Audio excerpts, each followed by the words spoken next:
Welcome to the Dear Single Mom podcast. I'm your host, Clarion. Come on in. Let's have some good old mom chat where we will laugh, cry, and maybe even sing together. In this podcast, we will be discussing dating God's way, sex, yes, even sex, and how to abstain while single, entrepreneurship, co-parenting, and many other topics. So let's jump right in. Hi. Welcome back to another episode of Dear Single Mom. Woo! God is crazy faithful. I think that is going to be one of the most things that I'm going to say this year, because I am believing in God for the miraculous to happen this year. And it has already happened for me, so I am definitely looking forward to seeing what else God does for me this year. And so I'm going to go ahead and jump right in. In this podcast, we are going to be, or rather I will be discussing entrepreneurship, how to get started, and just to share some things that I learned as an entrepreneur that I didn't know before I became an entrepreneur. Now, there will be many other episodes on entrepreneurship because I think it's so big, and if it's something that you can get wisdom for free, hey, why not? Because it's a really big deal. And also just simply because I know quite a few, actually, by the grace of God, just from networking, Facebook groups, mutual friends, just networking with different women who were also single mothers. Some are not. They will also be coming on the show and sharing their knowledge in their different fields. So with that being said, let me just go ahead and just say this. Entrepreneurship is not for punks. It's not for somebody that's going to always be super emotional. And don't get me wrong. Don't take it the wrong way. It's not a bad thing, but entrepreneurship, regardless of where you are in life, no matter how big you've gotten, there's going to be bad days, and there's going to be good days, and there's going to be even great days. It's a business. I'm pretty sure big Fortune 500 companies like Walmart and Target, they experience and have their days and their seasons of where sales are down, where sales are up, or where sales are really great. Like, for example, I saw on the news sometime last week where Target, their sales actually went down from Christmas than the year before. So, when you can have these expectations, and it's not a bad thing to have expectations, but you have to know and kind of be realistic in entrepreneurship. Let's just, be real with that. You have to be absolutely real with yourself. And so that's why I say entrepreneurship is not for punks. It's not for somebody who is unorganized and, just all over the place. If you got a lot going on in your personal life or whatever the case may be. And by no means, I'm not saying don't start it, but it will help you a little bit better if you, maybe worked on your organization skills a little bit before you got started as an entrepreneur, because believe it or not, some businesses have been started off of distress, but I wouldn't recommend anyone or off of stress or whatever the case may be. I wouldn't recommend that anyone starts a business off like that, although yes, it will push you to a certain degree. But when things aren't going your way, or, you're not seeing the results that you want to see, that can take an even more effect on you than what you're already going through personally. So, sit down, plan, write it out, write out a business plan, get organized, write down the steps of what you're going to do, what you have to do, what type of tools you want to use. And I would even encourage you, for example, so if it's a field, let's just say you want to start off being a coach, a business coach. You may have some expertise. You went to school for this particular field. You have a degree in it, and you just want to share your knowledge with men, women, whomever your target audience is. Okay, great. So go find business coaches on social media, because social media is a huge thing right now, and go follow them. See what they're doing, see what they're saying, see, how they operate in their business. And, most entrepreneurs in that field, or any entrepreneurs in general, most of the time they do a lot of lives. They may have like a blog or, a podcast or something like that. And that's a way to get knowledge from them in different areas as well. And it's free. Like, you can watch a live for free. It doesn't take anything for them to get on live and to just share the information with you. So that's one of the things that I would suggest. But so I have a list, and the list is, in my opinion, of what you should do, and these are the steps that I think that you should take if you were interested in becoming an entrepreneur.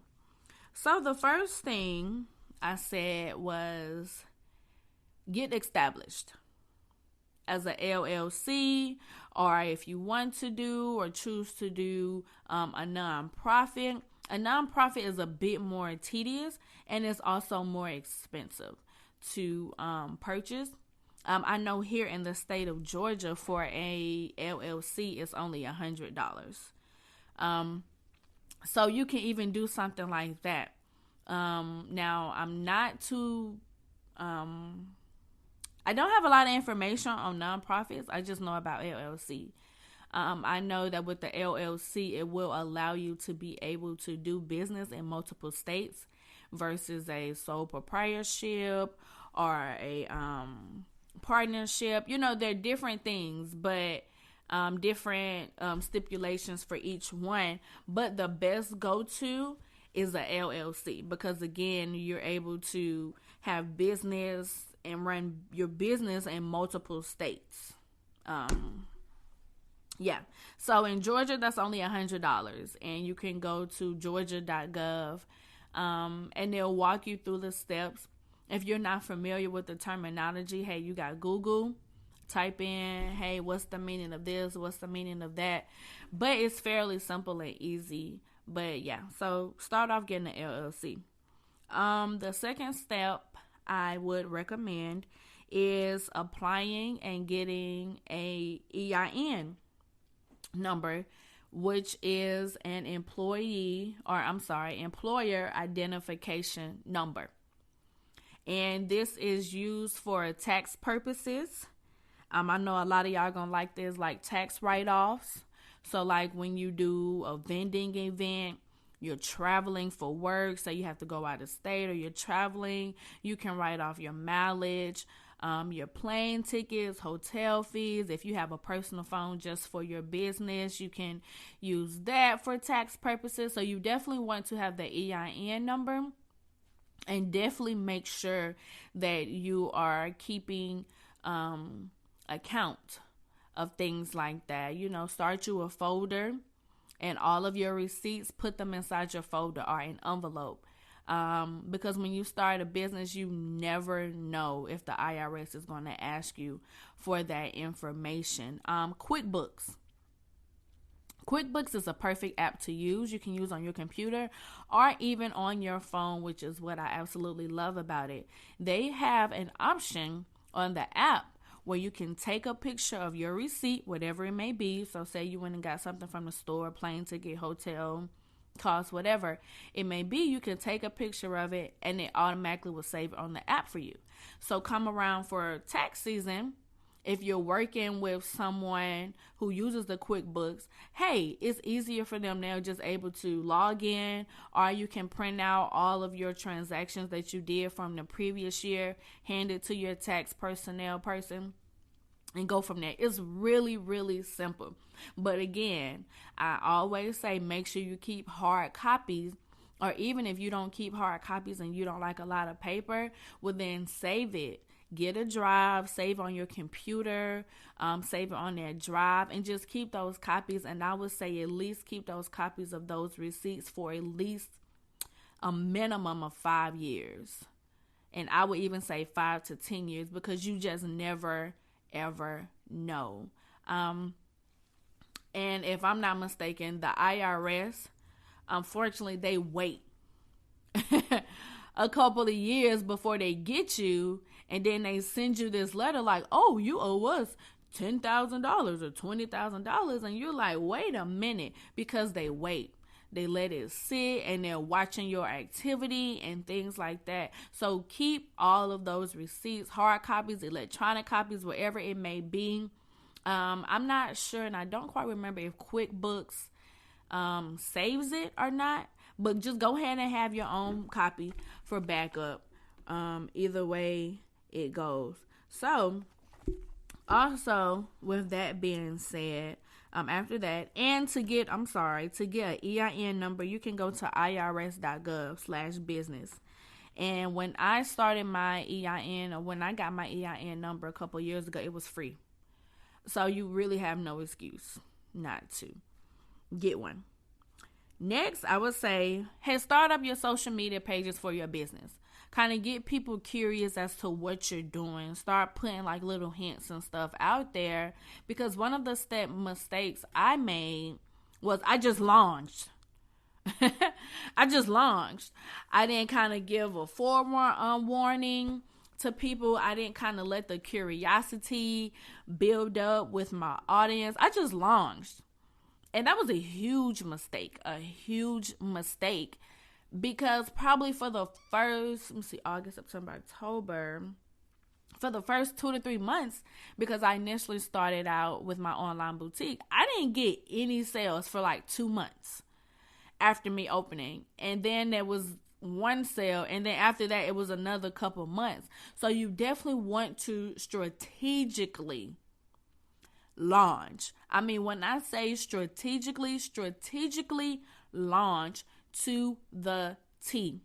Get the buzz out there. Let people know what you're doing, what you're working on, just a little bit. Don't give them a whole lot, but you definitely want to get that buzz and that curiosity going with people. So there are so many platforms for social media and to promote your business. There's Twitter, there's Instagram, there's Facebook, Pinterest, depending on what type of business you have now. I mean, all of this, so there's really no excuse why you can't get your business out there. And even Instagram and Facebook, they have so many free tools for you guys to use.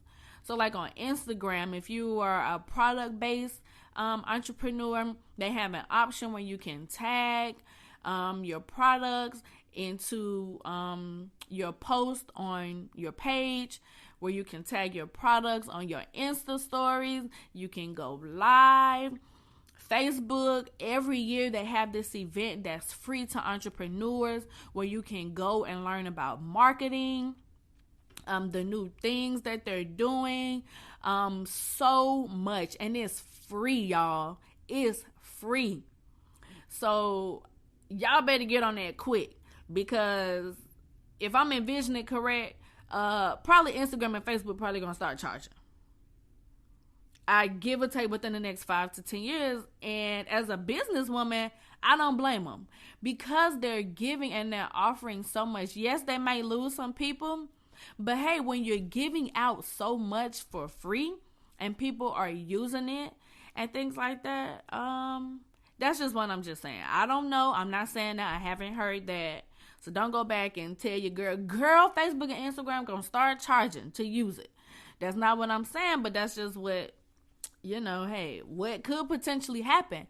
So go ahead and take advantage of all these free programs. I mean, Facebook, they have videos, to show you different things. They have help and assistance to help you grow your business. Scheduling posts on your personal on your business page. So that you can kind of keep an automated business if you have a 9 to 5. Man, there's so many tools. So definitely utilize the social media tools and discern where most of your audience is. Your audience might not be on Twitter. So you may not need to start a Twitter. Instagram and Facebook are connected. So you can post on Instagram and set it up to where it automatically goes to Facebook. And there it is. Boom. One transaction in one instead of going to Instagram and Facebook, but it's not connected to Twitter. So just be discerning and find out where most of your audience is. And hey, start there, The next thing I wanted to say is I'm talking about audience. Study, study, study. Know your target audience. My God, I cannot stress that enough. I struggle with that in my business because I just launched. I didn't have an idea. All I knew was I wanted to and start my boutique for women. But that is so broad. When I hired a business coach, we really dug deep into that. One of the assignments was to get to know your target audience. And the packet for just the target audience was maybe almost about 10 pages. Literally. That's how much you have to know your target audience. So know their pain points. Pain points is something that's going to get them to pretty much spend their money. Okay, well, so that. So for example, my target audience, and I'm just using this as an example. This is not my personal target audience, but a career-driven woman, 9 to 5, trying to get up in her business, is very smart, intelligent, has a college degree, no kids, single, and, her income is 6 figures a year. You're just breaking it down like that. Okay, well, what triggers her to spend money? How can you help her? Because she's making 6 figures a year. She doesn't have any kids, so she doesn't have any responsibilities, unless, God forbid, she has to, well, not God forbid, but unless she has to take care of her parents or anybody else, she's an independent woman. How can you get her to pull out her card and spend money with you? What triggers her? That's something that's called a pain point, which we all have done it before. So you ever seen Fashion Nova and they post that 50% off and immediately everybody goes to the website and crashes the website? Because they know your pain points. They know exactly what to say. They know exactly how to market. Another example for that, Walmart. Walmart is specifically targeted for women. How many times have you been in Walmart with an idea to get a couple items and leave out the store with a whole basket of stuff? They target it specifically for women, psychologically for women. They have people and they hire marketing directors, a team of marketers just to market that alone by itself. Because they know men are more driven, they're more focused, they can get in the store, get in, and be out. Women, we gotta go, look around. Ooh, I see this cute sweater over there as I'm walking past the registers. Ooh, let me go look and see what they got over there in the clothes. Oh, I didn't remember my baby need this or my child need that. You spend unnecessary money and don't even know it that they didn't got you. But that's how it works. That's how it works because like anybody else that starts a business, nobody wants to be broke. Nobody wants their business sales to go down. So that's just what it is. But they know their target audience. So know your target audience. So like I said, for example, know their age, their income, know all of their demographics. What do they do? Do they have kids? Are they married? Are they single? Are they widowed? It's down to the T. Down to the T. It's so important to know your target audience. Again, this is something that I didn't know when I first started. And I struggled. Because I thought my target audience was just women. And when I hired my business coach, she was like, that's too broad.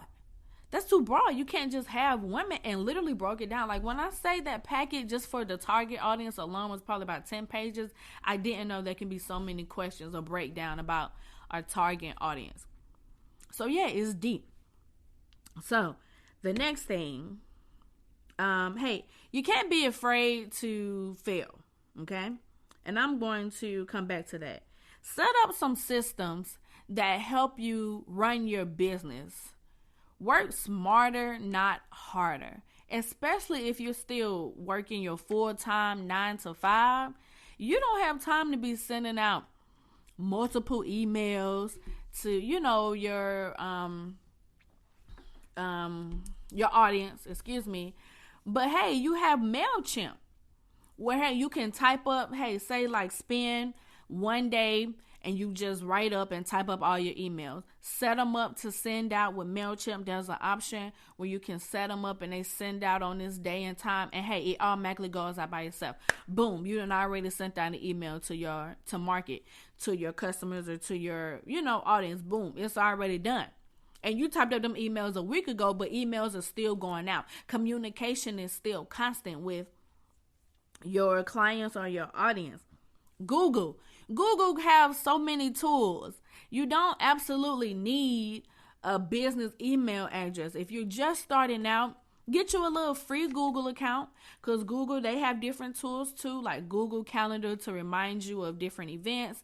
If you have calls or, you have that in your business, you can set that up through Google Calendar. If you have an iPhone, Outlook calendar, the iPhone calendar. I mean, there's so many different tools for these, and they're free. Canva. You can use Canva for your graphics, for your social media. And it's really easy and simple to use. They have trainings on them. They have assistants and people that can walk you through on how to do certain stuff.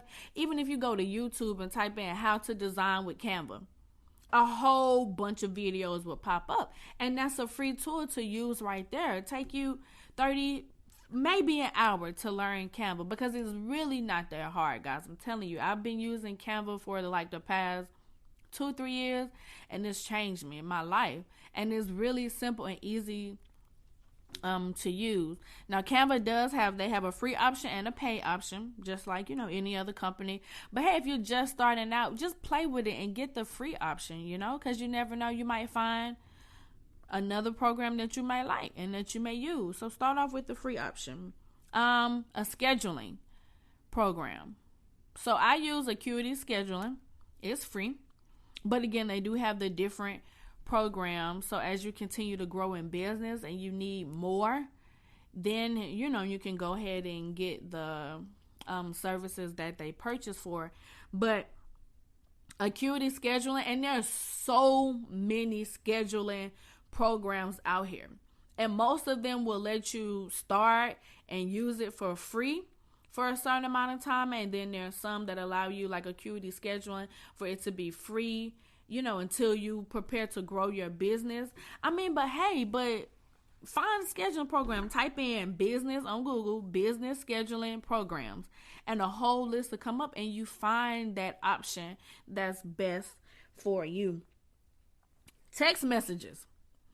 Text messages is a huge thing now, because not saying people aren't reading their emails, but not really. And Google now has this little tab where it's like promotions tab. So where all of the marketing emails from the different companies that you sign up with, it goes in that folder. Don't nobody really look in that folder, because I know I don't, unless I just happen to see something like, say, so I love going to DSW and, get some shoes from time to time. So if I look in my promotions box at the top and I see DSW, I'll click on it, see what type of sale, whatever they got going on. But that's pretty much about it, unless something else catches my eye. But I'm not scrolling through my promotions box of emails. And sometimes I'm on email lists for like different business coaches and things like that I follow. Sometimes their emails end up in there, And they have sales and specials and stuff like that going on, or they might have a free class. And I'm like, snap, I didn't even see this because it's not going to the primary box. Sometimes it'll go to the promotions box. So text messaging is becoming a huge thing now because people are always going to have their phone with them, regardless. People are going to always look and see, oh, especially if it's a number they don't know. Oh, let me see, who is this? What is this? So text messaging is becoming a huge thing, and I don't believe that they have a program that's free for that, unless you have, I think it's like maybe about 10 or 15 less numbers. But I think the higher you go in numbers on your list, then you have to pay for it. But hey, it's useful. It's becoming a really big thing now. Like, so yeah, look into that as well. Website. A website is important. Now, if your target audience is cool with Zelling you or Cash Apping you, hey, that's your target audience. But if you know you want to have a more high-end clientele base, you need a website.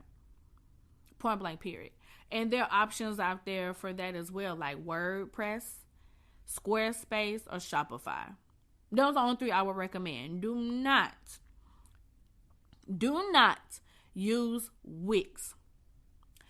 Do not. And I say that, I understand it's free and you just starting out, but you can do the same thing for Shopify and it be maybe like somewhere between $10 and $20 a month for a website. For a website on Shopify. I think Squarespace, they have like a 14-day trial. It's either a 7 or 14-day trial, and I believe WordPress has the same. So you can kind of play with these things and kind of see which one works best for you, but you need a website. A website is good, especially for a high-end clientele base, because they're going to want to see your services. Well, how much do you charge for your services? How can I get in contact with you? You know, what's your expertise in this field? What's your background? Whom have you worked with? You know, they're going to want to see all of that. And so, yeah, get a website. Yeah. Wix, it goes really slow. So the more you load on there, it goes slower. So I know I have been on a website before, getting ready to purchase. I got the money. I put it in my budget to purchase, and the website going slow. I just clicked off.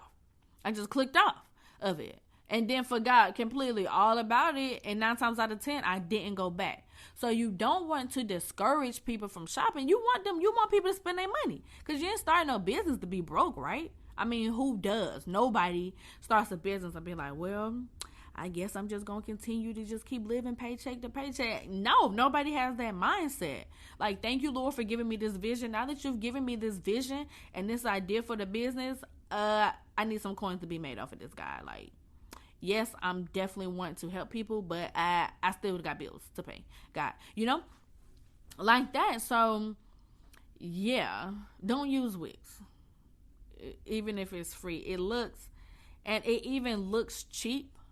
It looks like you really didn't put any time or effort into it. And that will also discourage your audience from shopping with you as well. Because I've done that too. If I go on a website and it looks like really cheap or like real scamish, like, even though I know that they're a real legit business, I just click off. I don't even buy anything, because it's not like, well, how do you expect me to take you serious and your website looks crappy? So that's all I'm saying. Or it's not, excellent. It's not, you know what I'm saying? It's not up to par with what you're trying to do. And this is just me just being real, because that's legit what we think as women, especially when we're shopping online, that these are things that we think. So you definitely want to have a nice website. If you have to hire somebody, hey, Shopify, which is one of the reasons why I love Shopify. Shopify, when you have a paid plan with them, they have so many hours that their designers can go in and change something. So, like, for example, I wanted one of my buttons to be a particular color, but the color wasn't on the options. It wasn't on the list of options, and I wanted it to be an exact specific color of it to match my, my social media posts. And they were able to do that. A coder went in, changed it, and it was done. So like little simple things like that, a coder from Shopify can help you do. There's apps on Shopify, which some of them are paid, some of them are free. But they're always there to help you, and they're open 24/7. So if you have a 9 to 5, you're working on your website late at night, you want to change some things, you don't understand something, you don't know how to do something, they're 24/7. You can call them up. There's been plenty of times where I done called up Shopify at like 12 o'clock in the morning, 1 o'clock in the morning, 2 o'clock in the morning, even at one time, because I was up just working on my website, and it was something I couldn't figure out. So I love Shopify. Absolutely, absolutely love Shopify for that. So, hey, again, entrepreneurship is not for punks. You're going to fail. That's just, you know what I'm saying? You can't be looking to start and just everything just goes boom. And for some people, that happens. But as an entrepreneur, again, there are going to be some good days, some bad days, and some great days. Be prepared for it. Be prepared for your family and your friends to support you last. Unfortunately, it's just real. It just is what it is. I was expecting one of my first orders when I started my boutique from one of my friends, or one of my closer friends, because it was actually a friend of mine that purchased.